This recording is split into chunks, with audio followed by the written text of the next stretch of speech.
الحمد لله نحمده ونستعينه ونستغفره ونؤمن به ونتوكل عليه ونعوذ بالله من شرور انفسنا ومن سيئات اعمالنا من يهده الله فلا مضل له ومن يضلل فلا هادي له ونشهد ان لا اله الا الله وحده لا شريك له ونشهد أن سيدنا ونبينا ومولانا محمدا عبده ورسوله صلى الله تعالى عليه وعلى آله وصحبه وبارك وسلم تسليما كثيرا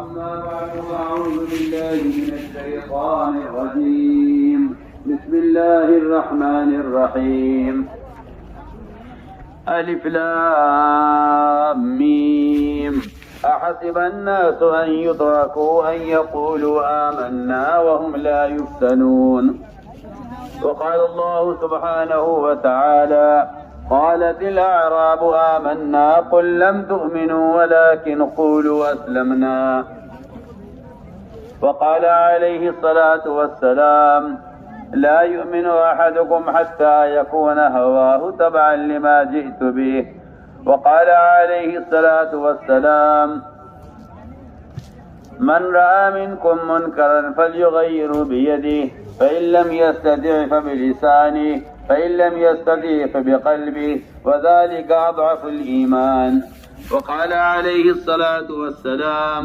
من قال لا إله إلا الله مخلصا دخل الجنة قيل وما إخلاصها قال أن تحجزه عن محارم الله أو كما قال عليه الصلاة والسلام. میرے انتہائی محترم بزرگوں دوستو عزیزو،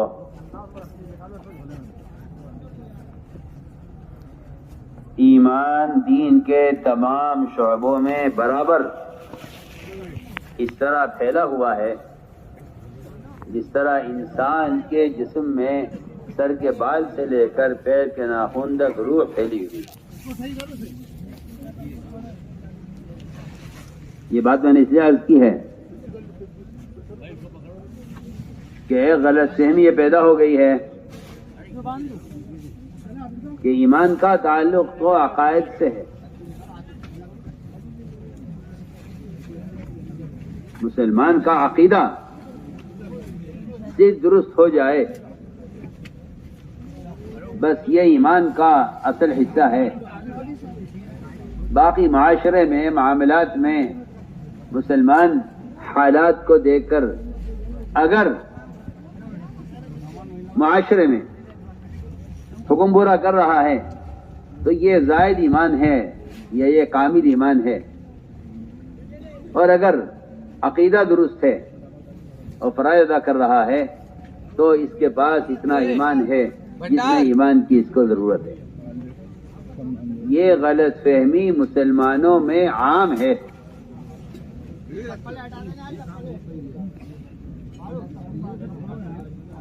یہ غلط فہمی مسلمانوں میں عام ہے.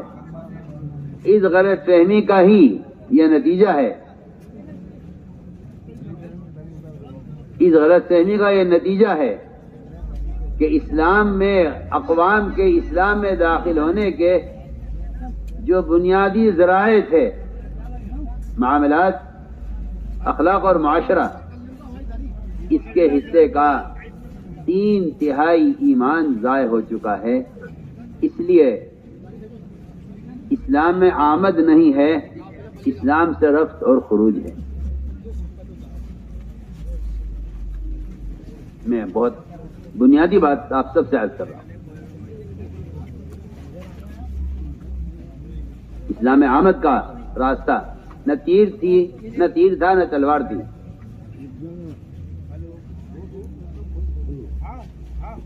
نہ تیر تھا نہ تلوار تھی. یہ خیال غلط خیال ہے کہ اسلام مادی طاقت سے قائم ہوا ہے. یہ غلط خیال ہے. اسلام کی جاذبیت کا اکثر حصہ وہ معاملات، اخلاق اور معاشرے میں تھا. میں تو یقین عرض کر سکتا ہوں کہ عبادات اسلام کا وہ حصہ نہیں جس میں جاذبیت معاملات اخلاق و معاشرے سے زیادہ ہو.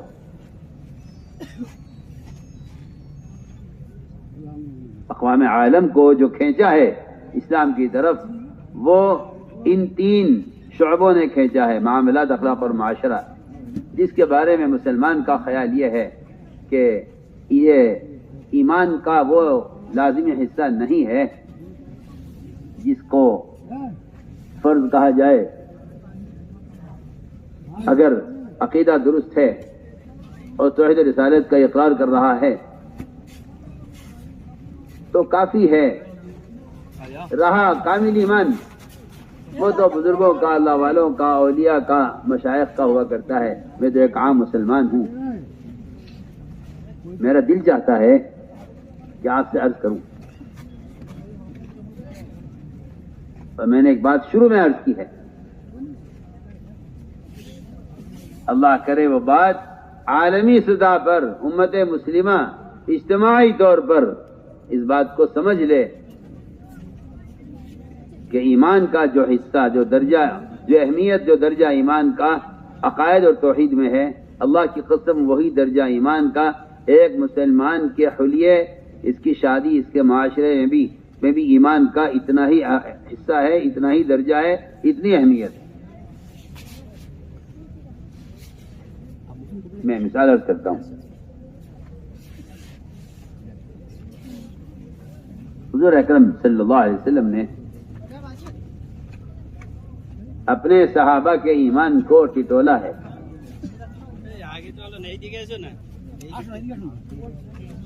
اور کیسے ٹٹولا؟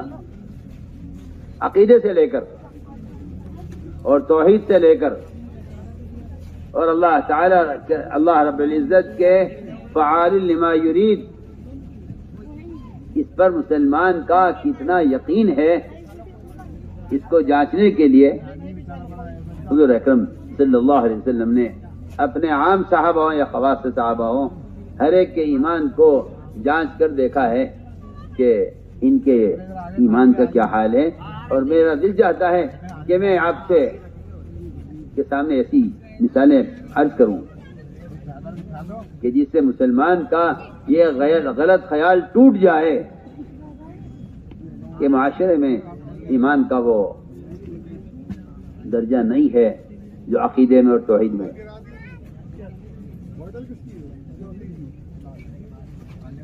حضور اکرم صلی اللہ علیہ وسلم نے صحابہ کو ایمان سکھلا کر اس ایمان کا قدم قدم پر امتحان لیا. میں پہلی بات عرض کرتا ہوں، میرے آپ کے جسم میں، میرے آپ کے حلیے میں، میرے آپ کے لباس میں جو تغیر آ رہا ہے اس کا تعلق یہ اللہ کی قسم عقیدے سے ہے. اس کا تعلق بھی عقیدے سے ہے،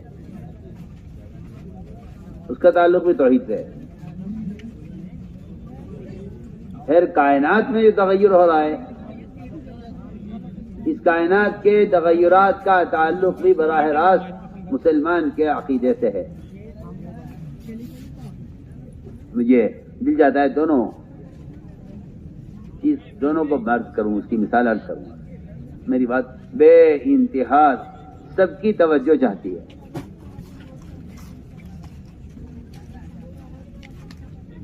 کائنات میں کوئی تغیر ہوتا ہے، آپ صلی اللہ علیہ وسلم ایسا نہیں ہے کہ مجھے کائنات سے کیا لینا، کائنات میں جو ہوتا رہے ہوتا رہے.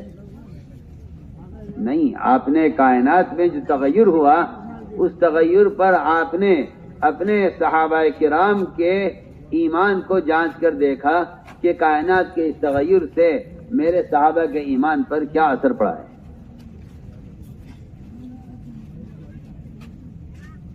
سنیے آپ، آج کل کیونکہ لوگ سائنس کے جو ہے تابع ہیں، سائنس پڑھتے ہیں، سائنس پڑھاتے ہیں. اس سائنس نے ایسا دہریہ بنا دیا، ایسا دہریہ بنا دیا کہ جب کائنات میں کوئی تغیر ہوتا ہے تو وہ اس تغیر کو اللہ کی ذات کی طرف پھیرنے کے بجائے اس کائنات کے تغیر کو کائنات کی کسی شکل سے جوڑ دیتے ہیں.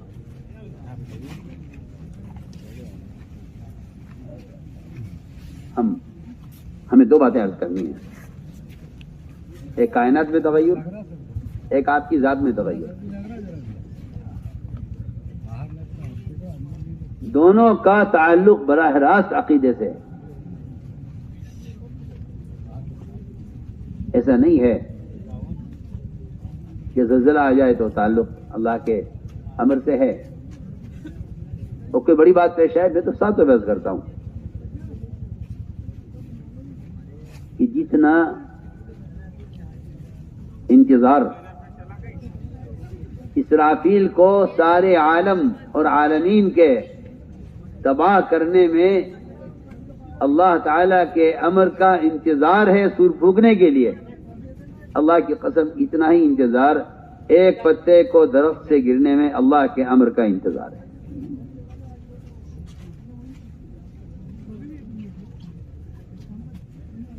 سائنس نے یہ سکھلایا کہ اگر کوئی پتا درخت سے گرتا ہے تو سائنس تحقیق کرے گی اور آپ کو ایسی جھوٹی کہانیاں سنائیں گے کہ کبھی آپ کا اس بات کی طرف خیال بھی نہیں جائے گا کہ یہ پتا جو گرا ہے درخت سے اللہ کے امر سے گرا ہے. اس طرف آپ کا خیال بھی نہیں جانے دے گی سائنس. جس کے زمانے کے جاہل سائنس کا علم کہتے ہیں، وہ سائنس وہ ہے جو آپ کے عقیدے کو برباد کر کے اور آپ کو دہریہ بنا کر آپ کو اس بات کا عادی بنا دے کہ کائنات میں جو کچھ ہو رہا ہے کائنات سے ہو رہا ہے. میں آپ سے بہت بنیادی بات کر رہا ہوں سب سے کہ جو کائنات میں ہو رہا ہے کائنات سے ہو رہا ہے. اور میں نے عرض کر دیا ہے یہ ایک انتہا ہے ایک بات کی کہ ایک انتہائی کمزور پتا اگر درخت سے گر جاتا ہے، اگرچہ آپ کو ظاہری طور پر اس کے گرنے میں ہوا کا جھونکا آپ کو نظر آتا ہو، لیکن میں 100 بار قسم کھا کر کہتا ہوں اللہ کی کہ اس پتے کے گرنا صرف اللہ کے امر سے ہے.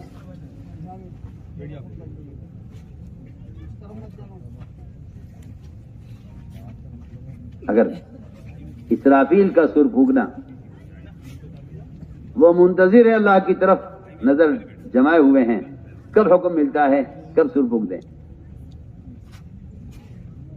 میں آپ سے پہلی بات عرض کرنا چاہتا ہوں سب سے پہلے کہ جتنا انتظار اسرافیل کو سر پھونکنے میں اللہ کے امر کا ہے، اللہ کی قسم اتنا ہی انتظار اور دونوں کے دونوں اللہ کے امر کے منتظر ہونے میں محتاج ہونے میں دونوں برابر ہیں.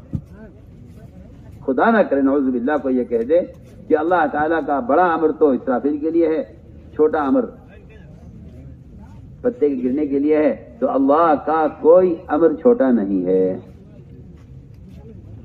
اللہ کا کوئی امر چھوٹا نہیں ہے. چیونٹی اور جبرائیل دونوں کے دونوں اللہ کی جناب میں برابر ہیں،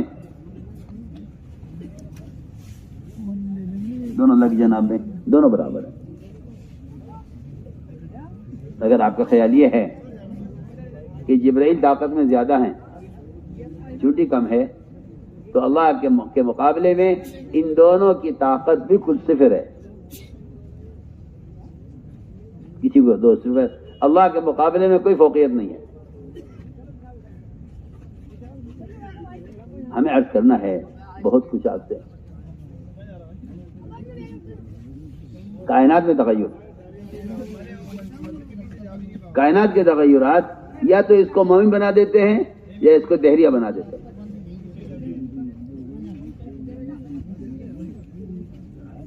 اگر یہ کہتا ہے کہ یہ تغیر اللہ کے امر سے ہے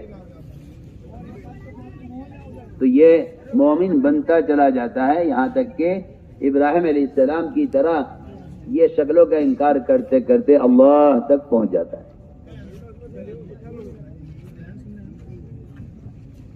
اور اگر کوئی شکل اس کو روک لیتی ہے یا یہ اس شکل میں تغیر کو اللہ کے غیب کی طرف منسوخ کر دیتا ہے، تو پھر اس کے اللہ تک پہنچنے کے لیے یہ شکلیں ہی رکاوٹ بن جاتی ہیں، یہ شکلیں ہی رکاوٹ بن جاتی ہیں، پھر اللہ تک نہیں پہنچ سکتا، اللہ تک نہیں پہنچ پاتا۔ ہم عرض کرتے ہیں ایک تغیر ہوا، تغیر یہ ہوا کہ حدیبیہ کے رات میں بارش ہوئی، آپ صلی اللہ علیہ وسلم نے اپنے صحابہ کے ایمان کو ٹٹولا، فرمایا آج جو بارش ہوئی ہے رات، اس بارش سے تم میں سے بعض کافر ہو جاؤ گے، بعض مومن رہ جاؤ گے۔ صحابہ گھبرا گئے، ایسے کیسے ہو جائے گا، ہم کافر ہو جائیں، ہم تو آگ سے نکل کر آپ کے پاس آئے ہیں، ہم دوبارہ آخر جانا نہیں چاہتے، ہم کافر کیسے ہو جائیں گے؟ آپ نے فرمایا کہ جو یہ کہے گا بارش فلاں ستارے کی وجہ سے ہوئی ہے، وہ اللہ کا انکار کرنے والا اور ستاروں پر ایمان رکھنے والا ہے۔ جو کہے گا بارش اللہ کے امر سے ہوئی ہے، وہ اللہ پر ایمان رکھنے والا، ستاروں کا انکار کرنے والا ہے۔ عمل کرتے معمولی سے معمولی، یہیں رہیں گے کیا؟ اگر جائیں گے نہیں؟ نبی سے بھی کوئی معجزہ ظاہر ہوتا ہے تو نبی کو بھی کہنا ہوتا ہے کہ اللہ کر رہے ہیں۔ سارے معجزات عیسیٰ علیہ السلام نے ہر بڑے معجزے کے ساتھ، بہت بڑا معجزہ نہیں، ایک چھوٹا سا کام، حضور اکرم صلی اللہ علیہ وسلم نے ایک مٹھی اٹھائی مٹی کی اور وہ پھینک دی دشمن کی طرف، یہ ایک بہت معمولی کام ہے۔ اللہ تعالیٰ نے سید الانبیاء امام الانبیاء محمد صلی اللہ علیہ وسلم کے اتنے معمولی کام کے بارے میں بھی اللہ نے قرآن میں کہہ دیا کہ یہ مٹی آپ ہی نہیں پھینکی ہے۔ بہت سوچیں آپ، جو بڑے بڑے معجزات ہیں، مردے کو زندہ کر دینا، اندھے کو بینا کر دینا، ابرص کو ٹھیک کر دینا، یہ کتنے بڑے بڑے معجزات ہیں۔ اس میں ہر معجزے کے ساتھ عیسیٰ علیہ السلام ہر معجزے کے ساتھ یہ کہہ رہے ہیں کہ اللہ کے امر سے، اللہ کے حکم سے، اللہ کے حکم سے، اللہ کے حکم سے۔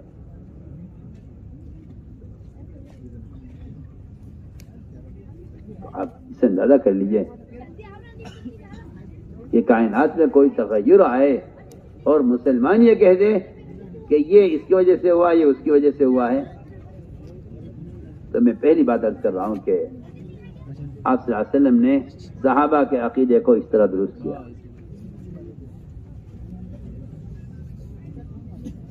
اونٹوں میں خارج پھیل گئی، آپ صلی اللہ علیہ وسلم نے سوال کیا کہ اونٹوں میں خارج بتاؤ کیسے پھیلی ہے؟ ایک نے کہا جی ایک اونٹ کو خارج ہوئی تھی، اس سے سب کو ہو گئی، یہ عقیدے کے خلاف بات تھی۔ آپ نے اس کو فوراً پکڑ لیا اور فرمایا اگر اونٹوں سے اونٹوں میں خارج پھیلی ہے تو پہلے اونٹ کو کہاں سے ہوئی ہے بتاؤ، اور اگر کوئی یہ کہتا ہے پہلے کو اللہ کے امر سے ہوئی ہے باقی کو اونٹوں سے ہوئی ہے تو یہ ایمان اس کا انکار کرتا ہے، ایمان اس کو برداشت نہیں کرتا۔ عبداللہ بن عمر رضی اللہ تعالیٰ عنہ کوڑی کے مریض کے ساتھ اس کی پلیٹ میں کھانا کھا رہے تھے، لوگوں نے کہا یہ اس کو مرض ہے، فرمایا مرض اس کو ہے، اللہ کا امر اس کے لیے ہے، میرے لیے جب اللہ کا امر ہوگا تو میں تنہا کھا کر بھی اس مرض سے نہیں بچ سکوں گا، اور میرے لیے جب تک اللہ کا امر نہیں ہے اس وقت تک اس کی بیماری اس تک رہے گی، مجھے نہیں لگے گی، کیونکہ میرے لیے اللہ کا امر جب ہوگا ہو جائے گا، جب نہیں ہوگا نہیں ہوگا۔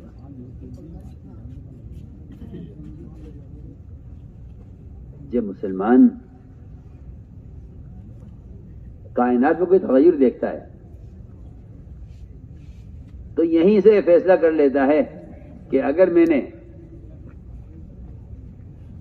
نے اس کائنات کے تغیر کے خلاف قدم اٹھایا تو میں ناکام ہو جاؤں گا۔ یہیں سے وہ دین کو چھوڑنا شروع کرتا ہے،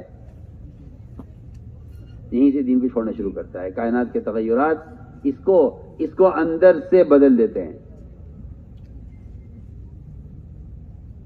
اس لیے میں عرض کر رہا ہوں کہ سب سے پہلی بنیادی بات یہ ہے کہ حضور اکرم صلی اللہ علیہ وسلم نے سب سے پہلے اپنے صحابہ کے عقیدے کو سب سے پہلے درست کیا. عقیدے کو سب سے پہلے درست کیا.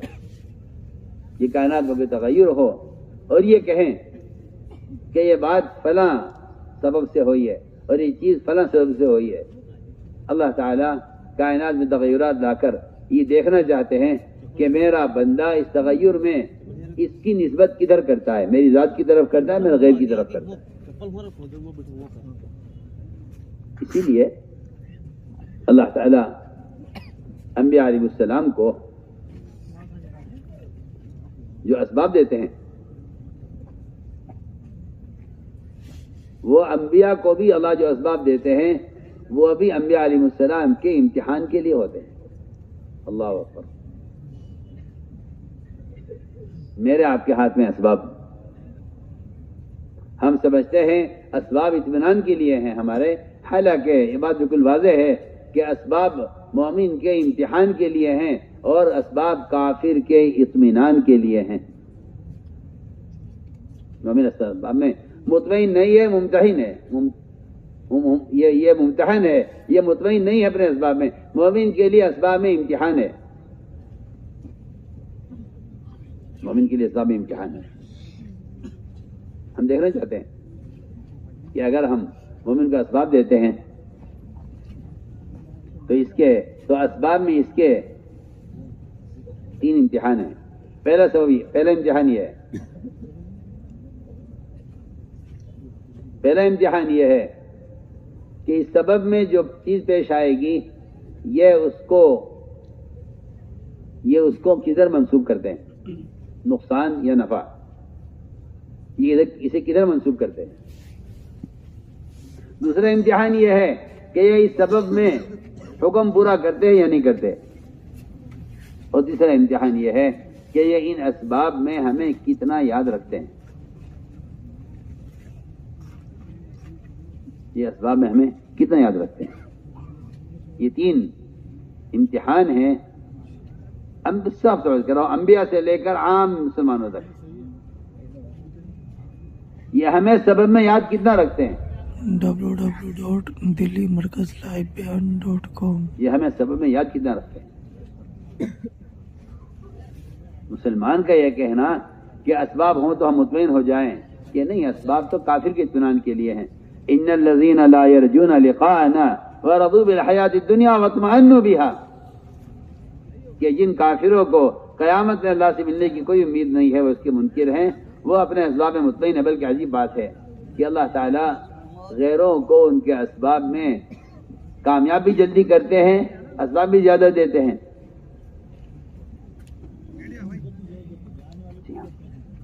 مسلمان غیروں کے اسباب کو دیکھ کر یہ تمنا کرتا ہے کہ اگر ہمارے پاس یہ اسباب ہوتے تو ہم کامیاب ہو جاتے. حالانکہ جو شکلیں، جو راستے غیروں کی کامیابی کے ہیں، ان سے مسلمان کا ان شکلوں کو اپنی کامیابی کے لیے سوچنا یا ان کے حاصل کرنے کی تمنا کرنا، اس سے زیادہ مسلمان کے لیے ناکامی کا کوئی راستہ نہیں ہے. بلکہ میں تو کہا کرتا ہوں کہ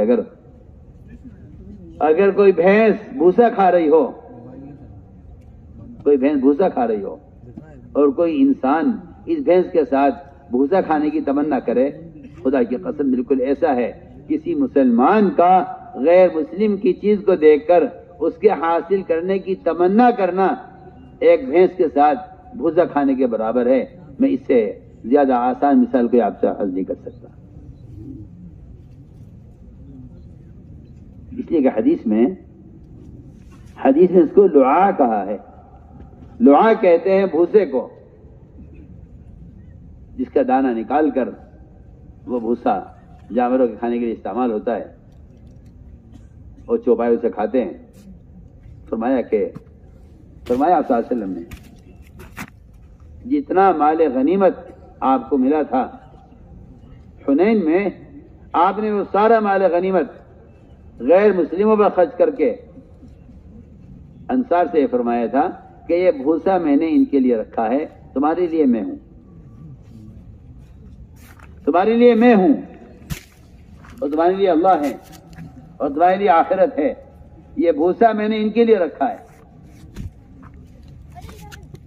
سوچیے آپ، جو مال اللہ نے صحابہ کو ان کے غزوات اور ان کے مجاہدے اور ان سے اللہ نے ان کی اخلاص والی کوششوں پر جو اللہ نے ان کو غنیمت کا مال دیا ہے، جس کو اللہ تعالیٰ نے اس امت کے لیے حلال کیا ہے، پچھلی امتوں کے لیے ما غنیمت حلال نہیں تھا۔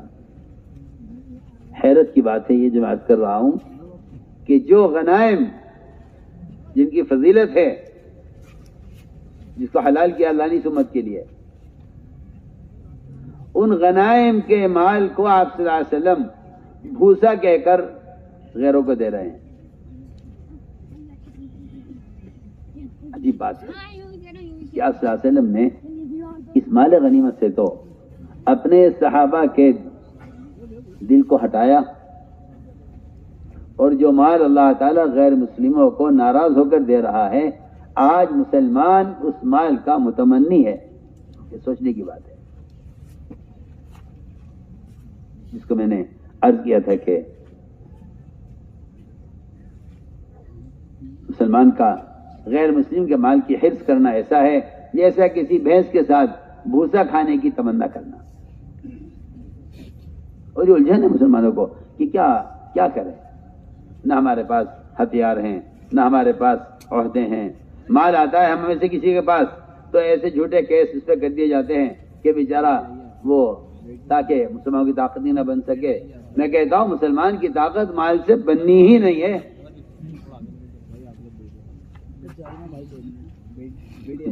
اس کی طاقت مال سے بننی ہی نہیں ہے۔ یہ سوچی بنیادی طور پر غلط ہے، یہ بنیادی طور پر سوچ ہی غلط ہے۔ یہ بنیادی طور پر سوچ ہی غلط ہے۔ عمر رضی اللہ تعالیٰ عنہ کو اس بات کی الجھن تھی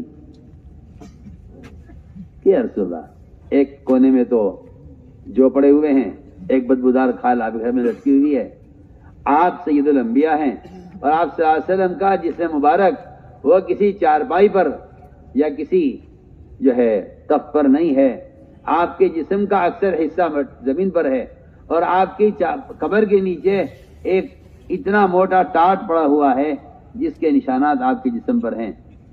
یہ کیسر و کسرا باغات میں، محلات میں، یہ ریشم اور دیباج کے بستروں میں ہیں، آپ اللہ تعالیٰ کے چنے ہوئے، آپ امام ہیں انبیاء کے۔ حضرت عمر کی اس بات پر آپ اٹھ کر بیٹھ گئے، عمر کا مونڈے پکڑے ہلایا، خطاب کے بیٹے تو ابھی تک اس دھوکے میں ہلایا آپ نے مونڈے پکڑ کر، خطاب کا بیٹے تو ابھی تک اس دھوکے میں ہے۔ فرمایا کہ یہ تو ان پر تو رحم کھانا چاہیے، ان پر رحم کھانا چاہیے، یہ 4 دن کی زندگی میں جو مزے اڑا رہے ہیں، ہمیں رحم آنا چاہیے اللہ تعالیٰ کی اس ساری دنیا میں بسنے والی مخلوق پر جن کے لیے ان کی دنیا کے بدلے میں آخرت کا ہمیشہ کا عذاب ہے۔ تو کیا عرض کروں، اب تو مسلمان کی دعاؤں میں سے، مسلمان کی دعاؤں میں اپنی دنیا اور اپنی آخرت، اس کے علاوہ مسلمان کی دعاؤں میں غیروں کے لیے ہدایت کا وہ اضطراب اور وہ بے چینی نہیں ملتی ہے جو بے چینی اضطراب محمد صلی اللہ علیہ وسلم کی دعاؤں میں تمام اقوام باطلہ کے لیے تھی۔ یہاں تو اللہ معاف فرمائے، ستانے والوں کے لیے بد دعاؤں کا ایسا مزاج بن گیا ہے، ستانے والوں کے لیے بد دعاؤں کا ایسا مزاج بن گیا، میں آپ سے یقینی طور پر عرض کر سکتا ہوں کہ جو ستانے والوں کی ہدایت کی تمنا نہیں کریں گے، وہ ان کے لیے بد دعائیں بھی اللہ کے یہاں قبول نہیں کرا سکتے۔ یہ میں آپ سے بہت بنیادی بات عرض کر رہا ہوں۔ اللہ تعالیٰ نے جن انبیاء کی بد دعاؤں کو قبول فرمایا ہے، نہ ماننے والوں کے حق میں آپ اس پر غور کیجئے کہ ان کو بد دعا کرنے کی اجازت کب دی گئی ہے؟ اللہ اکبر، 950 سال محنت کرنے کے بعد نوح علیہ السلام نے بد دعا کی ہے، 950 سال، وہ بھی اللہ تعالیٰ کی اجازت سے کی ہے۔ ہم آپ سے بہت بنیادی باتیں عرض کر رہے ہیں، یہ کہ جہاں نبی کی اذیت کی انتہا ہو جاتی ہے وہاں سے مدد کی ابتدا ہوتی ہے۔ تو میں عرض کر رہا تھا کہ یہ الجھن ہے مسلمانوں کو عالمی سطح پر کہ ہمارے لیے کیوں نہیں ہے، ہمارے لیے کیوں نہیں ہے، ہمارے لیے کیوں نہیں ہے، ہمارے لیے کیوں نہیں۔ میں تو پھر عرض کرتا ہوں کہ کوئی مسلمان یہ تمنا کرے کہ میرے بھینس کے ساتھ بھوسا کیوں نہیں کھاتا اور میرے لیے بھوسا کیوں نہیں جو اس کے لیے ہے، ہو نہیں سکتا۔ یہ انسان کی غذا ہی نہیں ہے۔ جس طرح یہ بھوسا انسان کی غذا نہیں ہے، اس طرح غیروں کے اسباب اور غیروں کے کھانے اور غیروں کے طریقے وہ مومن کے لیے نہ وہ غذا ہے نہ وہ مومن کے استعمال کی چیز ہے۔ تو یہ الجھن ہے مسلمان کو کہ ہمارے لیے کیوں نہیں ہے جو ان کے لیے ہے۔ کہ امتحان تو اس کا ہوتا ہے میرا عزیز دوستو، امتحان تو اس کا ہوتا ہے جو کچھ پڑھتا ہے، جو کچھ حاصل کرتا ہے اس کا امتحان ہوتا ہے۔ جاہل کا کوئی امتحان نہیں ہوتا، امتحان کافر کا کوئی امتحان نہیں ہے۔ تو میں عرض کر رہا تھا کہ یہ الجھن کہ جو ان کے لیے ہمارے لیے کیوں نہیں ہے۔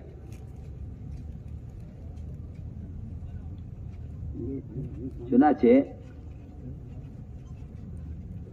اللہ تعالی نے کہا جبرائیل تمہارے ذمہ کام یہ ہے کہ ساری مخلوق اللہ تعالیٰ کی، مسلمان یا غیر مسلم، تمہیں ان کی ضروریات کو پورا کرنا ہے۔ اور یہ بات یاد رکھو، یہ جبرائیل سے کہا کہ اس بات کا خیال رکھنا کہ جب کوئی مسلمان میرا نیک بندہ مجھ سے دعا مانگے تو اس کی دعا کو قبول نہ کرنا، اس کی حاجت پوری مت کرنا۔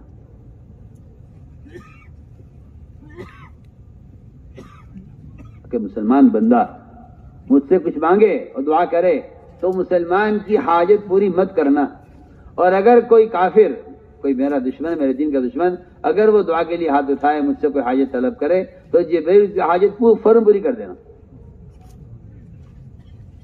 یہ جبرائیل السلام بھی اللہ تعالیٰ کے اس امر کی حکمت کو نہیں سمجھ سکے اور سوال کیا، عرض کیا، اے اللہ ایسا کیوں؟ وہ ہاں جبرائیل بات یہی ہے کہ مجھے مسلمان کا مانگنا پسند ہے، اس کو مال دینا پسند نہیں ہے۔ کافر کو مال دینا پسند ہے، مجھے کافر کا مانگنا پسند نہیں ہے۔ یہ مجھے مانتا نہیں ہے تو مجھ سے مانگتا کیوں ہے؟ اور مومن کہ مومن کا مجھے مانگنا پسند ہے، اس کو مال دینا مجھے پسند نہیں۔ حدیث میں آتا ہے اللہ تعالیٰ مومن کو مال سے اس طرح بچاتے ہیں جس طرح تم میں سے کوئی اپنے بیمار کو پانی سے بچاتا ہے، حدیث ہے۔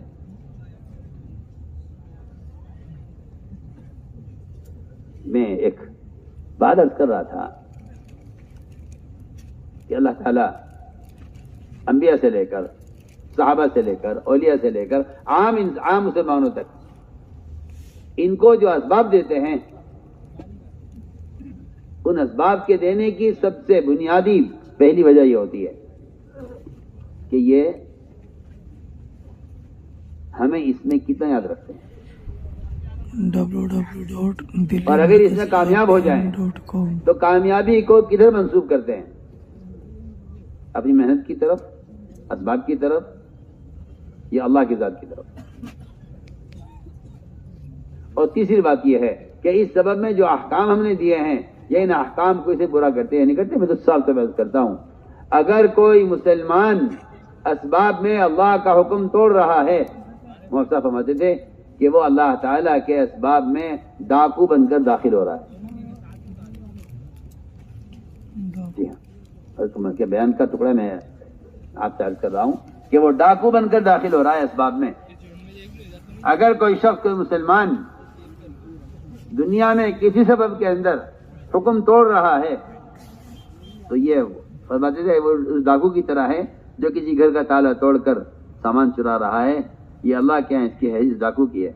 کیوں کہ یہ اللہ کے بنائے ہوئے نظام میں یہ چور بن کر داخل ہوا ہے. یہ چور بن کر داخل ہوا ہے. اگر یہ سبب حکم توڑتا ہے تو پھر یہ چور بن کر داخل ہوا ہے. تو ہم نے عرض کیا کہ سبب اللہ تعالیٰ انبیاء کو بھی دیتے ہیں. سلیمان علیہ السلام کو اللہ تعالیٰ نے خوب اسباب سے خوب نوازا اور جسمانی قوت بھی اتنی عطا فرمائی. روایت میں ہے، بخاری کی روایت ہے، اتنی جسمانی قوت عطا فرمائی کہ ایک رات میں 100 بیویوں سے راتنی برکت اور 100 بیویوں سے صحبت. ہر بیوی سے اللہ کے راستے کا ایک گھڑ سوار مجاہد پیدا کرنا مقصد. دیکھیے اعلیٰ بیویاں، اعلیٰ قوت، اعلیٰ نیت، سب کچھ ہے. اور آدمی سوچتا ہے کہ بھئی ہمارا ارادہ خیر کا ہے اور خیر کے کام میں تو اللہ تعالیٰ کی مدد ہوتی ہی ہوتی ہے. سلیمان علیہ السلام نے ایک رات میں 100 بیویوں سے صحبت کی اور 100 بیویوں میں سے 99 بیویوں کو حمل نہیں ٹھہرا، ایک کو حمل ٹھہرا ہے صرف، اور وہ حمل بھی ضائع ہو گیا. دکھانے کے لیے کہ ساری دنیا کی ماؤں کے رحم ہر آن ہر لمحہ اللہ رب العزت کے قبضے میں ہیں. جب چاہیں جس کو کم کر دیں، جب چاہیں جس کو ضائع کر دیں.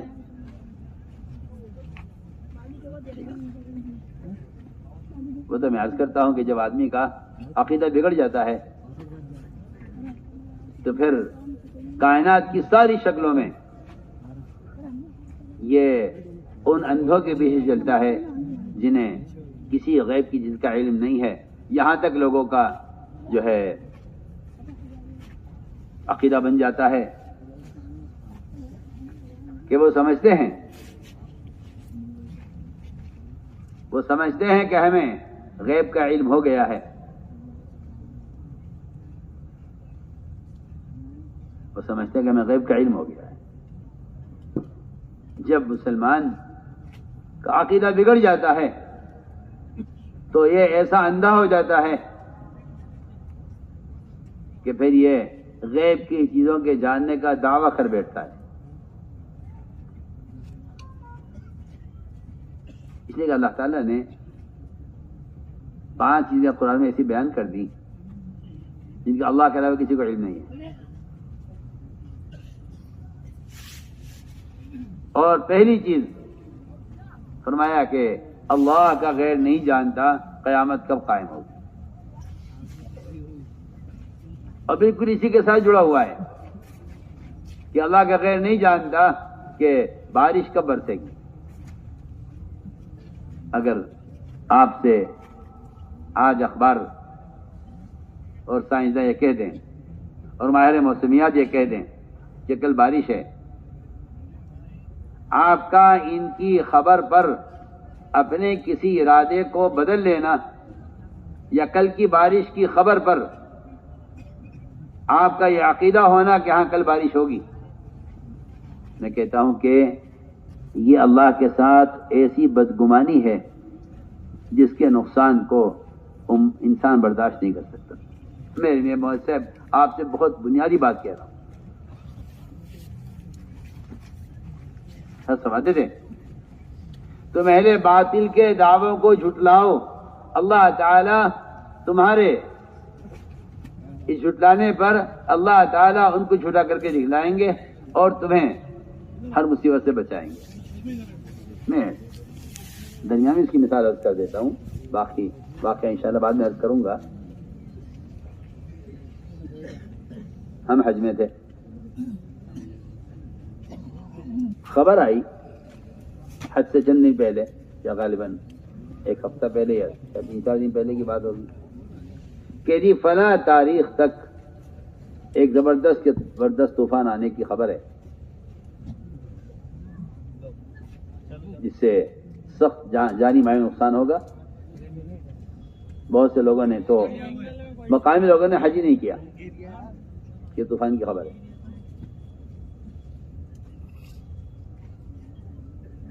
ہمیں جب بتایا گیا کہ یہ خبر آئی ہے تو ہم نے کہا اسی اخبار میں تلاش کرو قیامت کے قائم ہونے کی اس خبر ہے کہ قیامت کی قائم ہوگی، جس کو تو کوئی جانتے نہیں ہے۔ میں نے کہا میں تم عجیب جاہل قسم کے لوگ ہو، قیامت کے بارے میں کہتے ہو اللہ کے وقت نہیں جانتا، اور برابر کی آیت لفظ ملا ہوا کسی کے ساتھ دوسرا، کوئی ذو الغیث کہ بارش کب برسے گی، اس میں آپ دعویٰ کر رہے ہیں۔ میں نے کہا جب تم قیامت کے قائم ہونے کا دعویٰ نہیں کر سکتے، اس کے بارے میں کہہ دیا گیا ہے الیہ یرجع علم الساعہ، تو تم یہ بارش کے بارے میں کیوں دعویٰ کر رہے ہیں؟ میں آپ سے بہت بنیادی بات عرض کر رہا ہوں۔ جب انسان اپنے تجربات پر چلتا ہے تو تجربات اس کو اللہ تعالی سے اتنا بدگمان کر دیتے ہیں کہ اس بدگمانی کی وجہ سے اس کے تجربات اس کی ہلاکت کا ذریعہ بنتے ہیں۔ میں مثال عرض کرتا ہوں، بخار ہے، آپ کا تجربہ ہے کہ اس بخار میں آدمی بچتا نہیں۔ میں ایک مثال دے رہا ہوں بہت اچھی، آپ کا تجربہ ہے اس بخار میں آدمی بچتا نہیں ہے۔ ایک صاحب کو بخار ہوا، حضور اکرم صلی اللہ علیہ وسلم ان کی عیادت کے لیے تشریف لے گئے۔ آپ صلی اللہ علیہ وسلم نے، تو آپ کا معمول یہ تھا کہ آپ بیمار کے اگر کوئی جگہ تکلیف ہے تو وہاں آپ ہاتھ رکھتے، ورنہ آپ صلی اللہ علیہ وسلم کہیں بھی بدن پہ ہاتھ رکھ کر دعا فرماتے۔ آپ ہمارے لا باس و طہور، لا باس کا مطلب یہ ہے کہ ٹھیک ہو جاؤ گے، طہور کا مطلب یہ ہے کہ اللہ تعالیٰ تو مومن کو بیمار کرتے ہی طہارت کے لیے ہے۔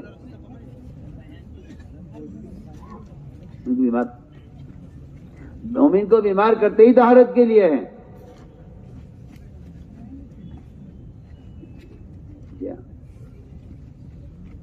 ابو درداء رضی اللہ تعالیٰ عنہ یہ فرماتے تھے کہ مجھے بیماری سے اور موت سے اور فقر سے، ان 3 چیزوں سے مجھے محبت ہے۔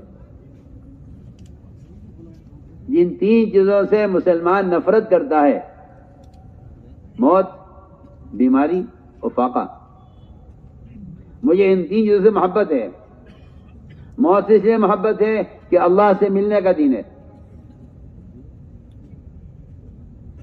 اور بیماری اس لیے محبت ہے کہ بیماری طہارت کا، گناہوں سے معافی کا ذریعہ ہے، اور فاقے اس لیے محبت ہے کہ آدمی کو فاقے کی وجہ سے آدمی کے اندر تواضع باقی رہتی ہے کہ مال سے تکبر پیدا ہوتا ہے، مال سے بڑائی پیدا ہوتی ہے۔ اب دیکھ لیجیے، جو آدمی مال کے اعتبار سے جتنا کم درجے پر ہوگا، آپ کو اس کے اندر اخلاق و تواضع زیادہ نظر آئے گی۔ ایسے آدمی کے اندر آپ کو کبر نظر نہیں آئے گا۔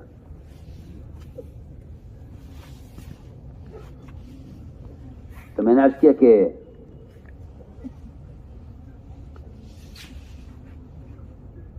گمان، جو شخص نے یہ کہا، آپ نے فرمایا لا باس و طہور انشاءاللہ، کوئی گھبرانے کی بات نہیں، ٹھیک ہو جاؤ گے۔ تجربہ یہ بولا، اب سنو، تجربہ یہ بولا، اس تجربے نے اس کو اللہ سے بدگمان کیا۔ اس بیمار نے یہ کہا نہیں جی آپ کیا بات کر رہے، ٹھیک ہو جاؤں گا، یہ تجربے کی بات ہے کہ اس بخار میں کوئی بچتا نہیں ہے، اس بخار میں کوئی بچتا نہیں ہے۔ جیسے ہی اس شخص نے یہ لفظ کہا، آپ نے فرمایا فنعم اذن، پھر تو تمہارے لیے موت ہی مناسب ہے۔ اس نے سب کہہ دیا، نہیں جی آپ کیا بات کر رہے، ٹھیک ہو جاؤں گا، اور کوئی گھبرانے کی بات نہیں ہے، یہ بخار مجھے قبرستان لے جا کر چھوڑے گا۔ فرمایا پھر تو یہی تمہارے لیے مناسب ہے۔ میں بہت بنیادی بات عرض کر رہا ہوں، بعض مرتبہ سبب آدمی کے اور خبر وہ بندے کو اللہ سے بدگمان کر دیتی ہے. بس یاد رکھنا میری بات، جن کا ایمان واقعی ایمان ہوتا ہے وہ بری سے بری خبر میں وہ اس وقت اللہ تعالیٰ کے وعدوں کو سوچ کر یہ صاف کہہ دیتے ہیں کہ میں آپ کی خبر کا یقین نہیں کر سکتا، اس لیے کہ ادھر نظر ادھر خبر ہے. آپ تو دیکھ کر کہہ رہے ہیں کہ گھر میں آگ لگ رہی ہے، اور میرے پاس خبر یہ ہے کہ اللہ تعالیٰ میرا مکان نہیں جلائیں گے. سنیے آپ، خبر نظر کا ایسا مقابلہ ہے، اگر آپ نظر کا یقین کر لیں تو خبر سے فائدہ نہیں اٹھا سکتے، اور اگر آپ خبر کا یقین کر لیں تو نظر سے نقصان نہیں اٹھا سکتے. میں بالکل یعنی یہ ایک بالکل یہ کاٹے کی بات. دلی مرکز لائیو بیان.com. اگر آپ خبر کا یقین کر لیں تو نظر سے نقصان نہیں اٹھا سکتے، اگر آپ نظر کا یقین کر لیں تو خبر سے آپ کوئی خیر حاصل نہیں کر سکتے، کوئی فائدہ نہیں اٹھا سکتے. یہ ایک نہیں، ایسے سینکڑوں واقعات ہیں احادیث کے اندر.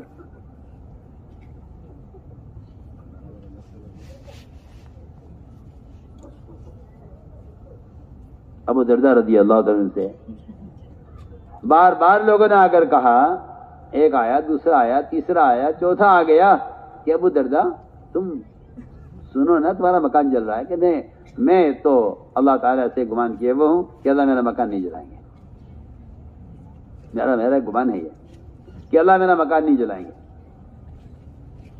اللہ تعالیٰ نے اس مکان کو بچایا ہی ان کے گمان پر ہے. تو گمان، ادھر آگ کا تجربہ ہے کہ جلا دے گی، ادھر بخار کا تجربہ ہے کہ موت آ جائے گی. انہوں نے خبر کا یقین کیا، نظر کا انکار کیا. انہوں نے نظر کا یقین کیا، خبر کا انکار کیا. دیکھیے اب دونوں مثالیں سامنے ہیں. وہاں بخار کی گرمی ہے، یہاں آگ کی گرمی ہے. ابو درداء نے کہا نہیں، میں آپ کی بات نہیں مان سکتا، میں یقین نہیں کر سکتا. میں اللہ کے ساتھ، حالات مجھے نظر آ رہے ہیں، آپ کی بات میں یقین کر رہا ہوں. آپ کی خبر سچی بھی ہے تب بھی میرا گمان اللہ کے ساتھ ہے، اللہ میرا مکان نہیں جلائیں گے. انا عند ظن عبدی بھی مطلب یہ ہے اس کا کہ میں تو یقین والوں کے ساتھ ہوں. میں تو یقین والوں کے ساتھ ہوں، شک والوں کے ساتھ نہیں. میں یقین والوں کے ساتھ ہوں. تو میں ایک بات عرض کر رہا تھا کہ اللہ رب العزت اسباب دے کر آزماتے ہیں کہ دیکھنا ہے کہ میرا بندہ مجھے اس میں کتنا یاد رکھتا ہے. تو میں نے عرض کیا کہ آج کل اندھے سائنسداں وہ مسلمانوں کو یہ سمجھانا چاہتے ہیں کہ بھئی یہ تو پرانے زمانے کی بات ہے، اونٹوں کے زمانے کی بات ہے کہ جو ہے غیب کا علم نہیں تھا لوگوں کو، اور اب سائنس ترقی کرتے کرتے وہاں پہنچ گئی ہے، نعوذ باللہ ثم نعوذ باللہ، کہ جس بات کے بارے میں اللہ تعالیٰ فرمایا میرے علاوہ کوئی نہیں جانتا، اس بات کو ہم بھی جان گئے ہیں. سنو میں کیا کہہ رہا ہوں. سائنس والے اندھے وہ یہ کہتے ہیں کہ پرانے زمانے کی بات ہے کہ غیب کے لوگ جانتے نہیں تھے، اب زمانہ ترقی کر گیا ہے بہت. موسیٰ کے بیان میں ہے کہ مسلمان نے اسلام کو اس لیے چھوڑ دیا کہ یہ اونٹوں کے زمانے کا مذہب ہے، اور اب زمانہ بہت ترقی کر گیا ہے. جبکہ آپ کو بات معلوم ہونی چاہیے کہ جہاں تمام انسانوں کی عقلوں کی انتہا ہوتی ہے وہاں سے وحی کی ابتدا ہوتی ہے، وہاں سے وحی کی. اور کیوں نہ ہو ایسا. اللہ تعالیٰ نے بلکہ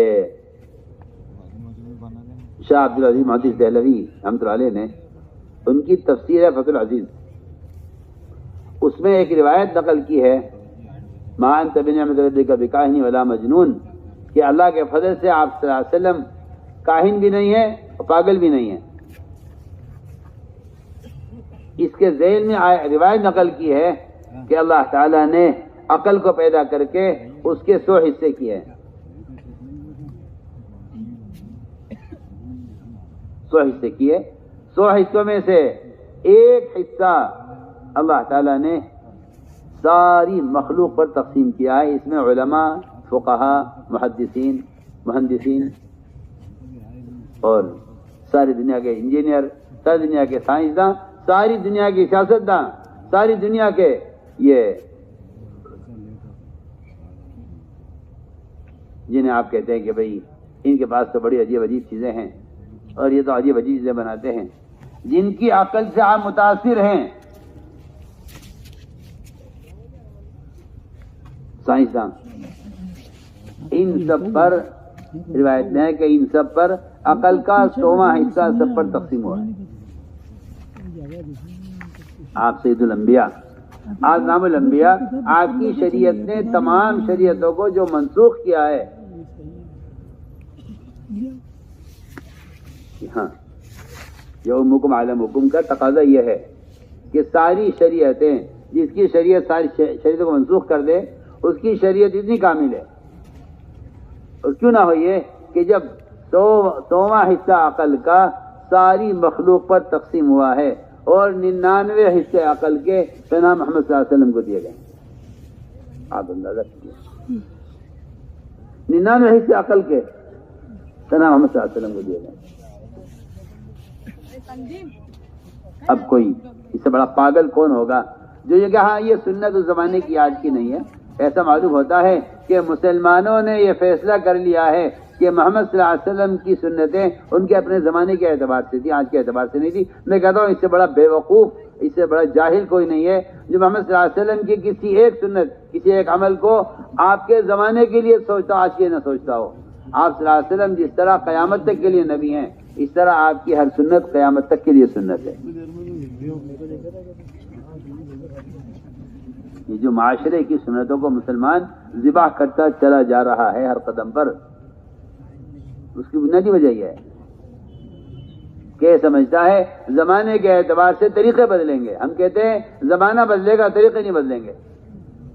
بدلتا رہے زمانہ، زمانے کا تو بدلنا ہے، کیونکہ دنیا کی ہلاکت اس کی ترقی میں ہے. دنیا کی ہلاکت اس کی ترقی میں ہے، اور ہدایت اور دین کا کمال صحابہ کے طریقوں کی طرف، سو کی طرف پیچھے ہٹنے میں ہے. جتنا مسلمان پیچھے جائے گا دور صحابہ کی طرف، اتنا ترقی کرے گا. اور جتنی دنیا آگے جائے گی، یا دنیا کا آگے بڑھنا اس کی ہلاکت کی طرف ہے. مسلمان کے پیچھے ہٹنا اس کا ہدایت کی طرف جانا ہے. مگر مصیبت یہ ہے کہ غیروں کو دوڑتا ہوا دیکھ کر مسلمان بھی یہ چاہتا ہے کہ ہم بھی وہ کریں جو یہ کر رہے ہیں. کیونکہ جو لوگ انجام سے بے خبر ہوتے ہیں وہ کسی کے پیچھے بھی دوڑ کسی کے پیچھے لگ جاتے ہیں، اور کسی کا بھی تباہ کر لیتے ہیں جو انجام سے بے خبر ہوتے ہیں. تو میں نے عرض کیا کہ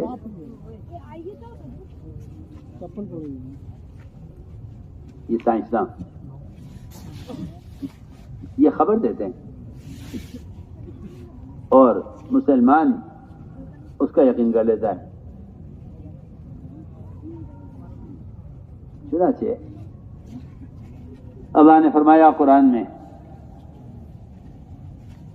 یعلم ما فی الارحام، کہ اللہ کے سوا کوئی نہیں جانتا کہ رحم میں کیا ہے. آج بیچارے یہ اپنی مشینیں بنا کر ایکس رے کر کے اور الٹرا ساؤنڈ کر کے بتا دیتے ہیں کہ ماں کے رحم میں لڑکا ہے لڑکی ہے، اور ایسے کمبختی مارے اندھے ہیں کہ دعویٰ کرتے ہیں کہ ہمیں بھی غیب کا علم ہو گیا ہے. پہلے تو نہیں تھا لوگوں کا غیب کا علم کہ اللہ فرما رہے ہیں کہ کوئی نہیں جانتا کہ رحم میں کیا ہے، ہم بتا دیں گے رحم میں کیا ہے. ارے جاہل کہیں کہ اس میں یہ نہیں لکھا ہے قرآن میں کہ رحم میں لڑکا ہے لڑکی ہے. قرآن میں یہ لکھا ہوا ہے کہ رحم میں جو بچہ ہے ابھی اس کا جسم نہیں بنا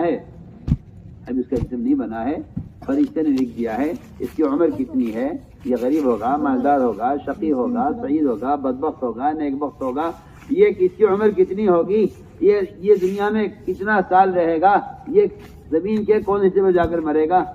یہ تمام چیزیں لکھی جاتی ہیں اس کی پیشانی پر. تمہاری بے وقوفی اور تمہاری جہالت کی اتنا کافی ہے کہ تمہیں بھی یہی نہیں خبر کہ مافی الرحم کا کیا مطلب ہے. تم سمجھتے ہو مافی الرحم کا مطلب یہ ہے کہ لڑکا ہے یا لڑکی ہے. وہ ہم بتا دیں گے دیکھ کر. اگر قرآن کہتا ہے کسی کو خبر نہیں تو یہ اندھے ساجدہ کہتے ہیں ہمیں خبر ہے. بیوقوف کہیں گے.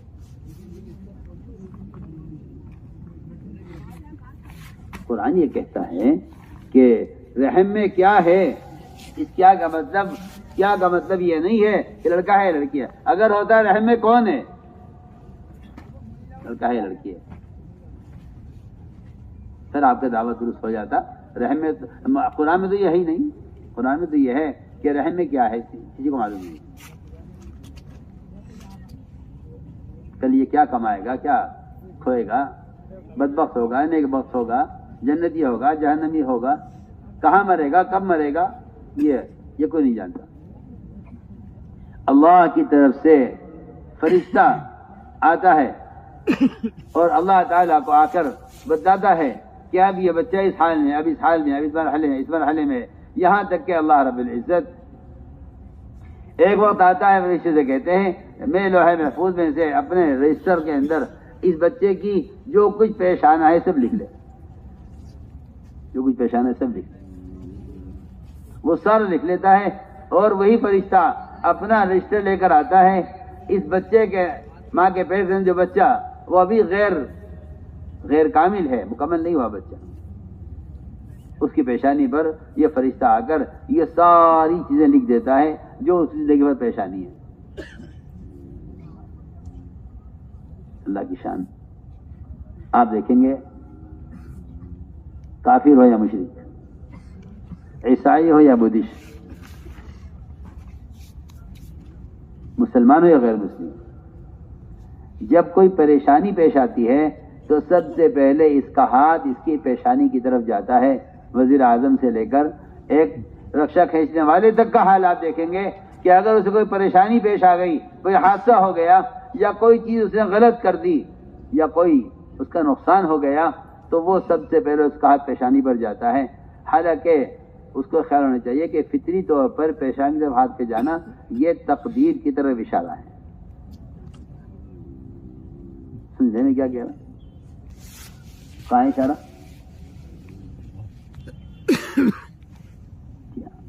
یہ تو بیچارہ زبان سے تقدیر کا انکار کر رہا ہے، ہاتھ سے تقدیر کا اشارہ کر رہا ہے. مرکزلائبیان.com. آپ اگر وزیر اعظم پریشان ہیں تو آپ دیکھیں گے کہ وہ اپنی تنہائی میں پیشانی پر ہاتھ رکھے بیٹھے ہوں گے. کیوں؟ کیا بات ہے؟ وزیر اعظم بھی یہ کہہ رہا ہے کہ میرے ملک میں جو کچھ ہوا ہے یہ جو لکھا ہوا ہے وہ ہوا ہے، میرے ساتھ جو کچھ ہو رہا ہے وہ جو لکھا ہوا ہے وہ ہو رہا ہے. ہر پریشان آدمی پیشانی پر ہاتھ جو مار رہا ہے وہ تقدیر کے لکھے ہوئے پر اپنے ایمان کو ہمیں بتا رہا ہے کہ جہاں لکھا ہوا ہے وہ گھبرانے کی کیا بات ہے. تو میں آپ سے یہ کہنا چاہتا تھا